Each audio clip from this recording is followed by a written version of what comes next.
Tracking coronavirus for you this afternoon. Nearly 60 employees at a mushroom farm in East Tennessee have tested positive for COVID-19. Loudoun County Mayor Buddy Bradshaw says those workers are at Monterey Mushroom.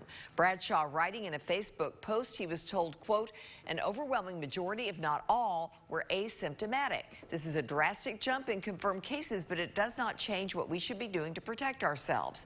Well, 6 on Your Side reporter Jordan Brown in the studio now after working on this story all day. Jordan.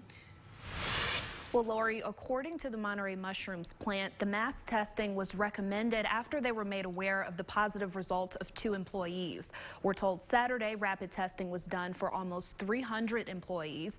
The results came back Sunday morning and revealed 57 of those employees were positive. Those employees were directed to self-quarantine and seek medical help.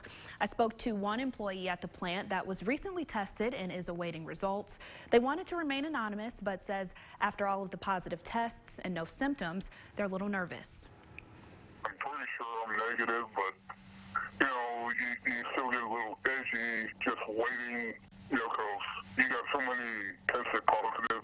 They don't have no symptoms either, and that's the part that worries me. I have no symptoms, so am I in the same boat or not? And in a statement sent to us by the Monterey Mushroom headquarters, they outline measures that are being taken to keep employees safe.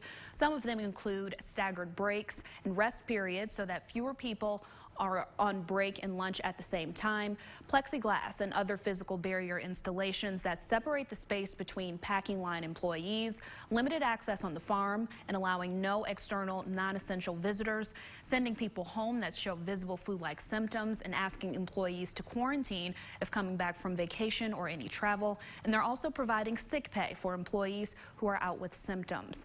The remaining 250 employees at the plant will be tested within the next few days. The team members who tested positive are not allowed to return to work until they get clearance from a medical provider or the local health department.